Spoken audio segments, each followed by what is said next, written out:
Hey guys, today we're going to talk about introverted intuition for the dominant types, meaning INFJ and INTJ, which have the dominant introvert intuition.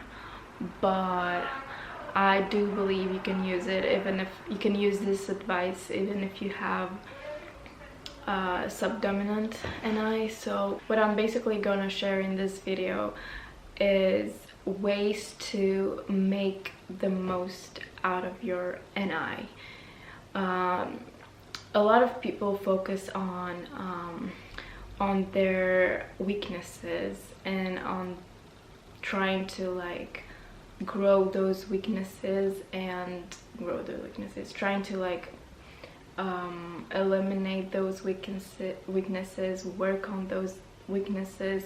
A lot of people are trying to like make themselves better in the world of personal development by working on their weaknesses, right? But I'm here with a different approach actually that turns out to be successful when either you work with children or when you work in a company and you're a CEO and you try to show leadership and like see each other's strengths in the company. So that approach is, as far as I'm concerned,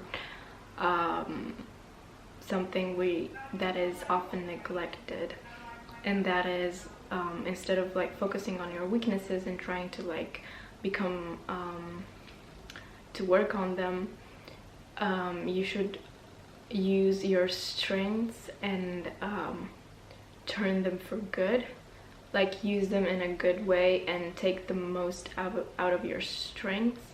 And this actually is used also when for example, when you have children, and instead of saying, I don't have the term for this method, but instead of saying, hey, you're gonna be punished because you did something wrong, instead of punishing them for what they did wrong, you offer a recompense for the things they did right. For example, if they wash the dishes, they get a reward. If they do something nice and kind, they get a reward. And that draws the attention towards the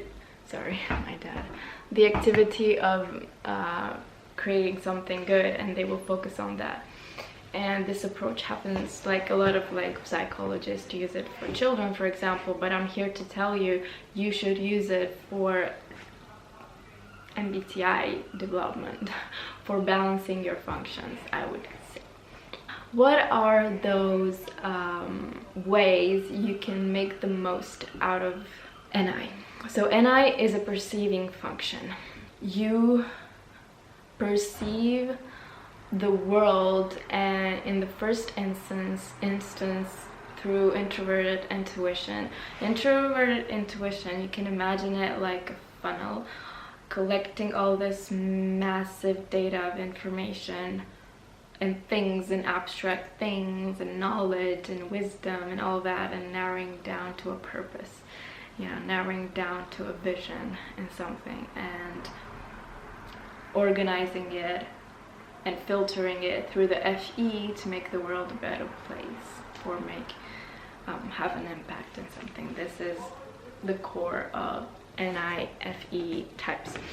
Now, the way you can take the most out of it, instead of people talk a lot about the NITI loop, how it can be a bad thing, a really bad something you need FE-SE to get out of it, which is true. It can be damaging, especially if you bring negativity and negative thoughts and negative NI into the NITI loop.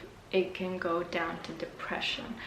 But if you bring something positive in the NITI loop, something that FE is bringing to you, a nice like purpose, a nice like helping somebody, a nice like goal, into your NITI loop, you can get really creative with it. You can like explore that and create something really worthwhile your time in your NITI, if I should say so. So the first thing is to challenge your introverted intuition, because just because it's dominant and just because you get used to it, it doesn't mean you're making the most out of it. It doesn't mean, just because it comes natural to you, it doesn't mean you have control over it and you're doing the right thing with that skill. So see it as a skill, see it as a talent, your NI. See it as something other people do not have, and try to use it in your advantage to come up with ideas and creative solutions to problems, and really challenge that NI to even draw even more information out of the data that is the world, the world of data that exists here, not physical data, but like, you know what I mean. And so challenge it, learn new things, because we have I don't know if it's the same for all INFJs, but I think that's my personal theory, because we have NI dominant, and it comes so like, this knowledge that we have becomes so taken for granted that we don't put effort anymore in documenting ourselves. Like, I hate reading. Like, I start a book and I'm like, I know the ending, you know, my NI is telling me the ending. But this is not the case with all NI dominant. INTJs love reading, on the opposite, so that is actually not a good theory. But I have the feeling that we don't want to listen to much advice, because we know that conclusion already because of our NI. You know, we forecast the conclusion of something, and it's very hard for other people to come up to us with something we didn't already know, you know. And because of that, we avoid sometimes documenting ourselves or learning new things, in the sense of like, what's the point? We already have all this thing that we don't know what to do with it. What's the point of accumulating more, you know? But I would say to you, if you use your NI, if you challenge your NI, you can go in depth, because if you don't, you're gonna collect all this NI thingy, and it's gonna be messy, and then you're gonna try to funnel it down and organize it. But if from the beginning you start the other way around, you start with the funnel, the down of the funnel, and you find like an idea of something you want to work on, a purpose, a like career or something that you want to work for and focus on. You start with that, and then you expand your introverted intuition, and you find things that can feed into that idea, you know, instead of being like, oh, there's all this happening in the world and all this, I think I should do this, and I funnel it down. But you're gonna have a lot of distraction, because at the beginning it started with all this perceiving function that is perceiving all the like data and information in the world, and it didn't start with an idea. It started with data, and data gave you the idea, and therefore it can be unstable, because you're gonna be like, oh, I could do this too, and I could do that too. I don't know if you are that kind of INFJs who wants to do everything and nothing. I am that kind of INFJs.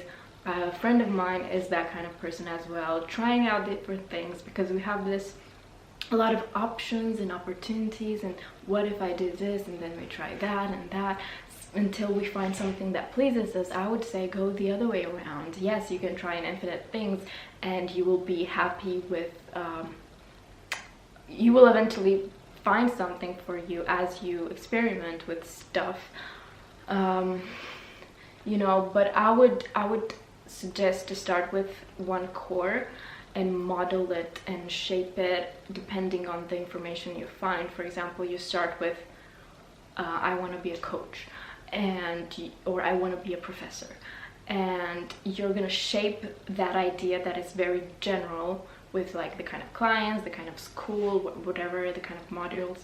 You're gonna shape that with your NI information, you know, but you start with something and it becomes very unique, and you grow that into being very unique. Like, the way I'm explaining is so clear to me, but it might not be for you. So if you have questions, let me know in the comments below. But that was like one might think of how to make the most out of your NI. And I think in the next video, because I won't have time now, in the next video I'm going to talk about another thing on how to make the most out of NI.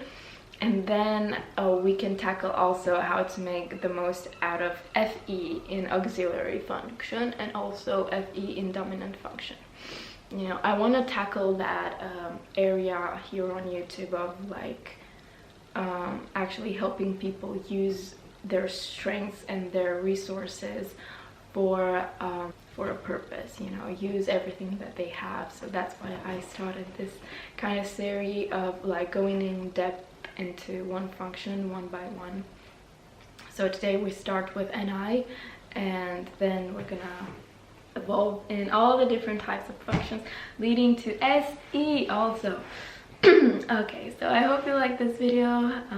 Drop your questions below. You can check out my blog below that exists for 3 years, but nobody knows about it. So yeah, I'll see you in the next video. Bye bye. That was awkward.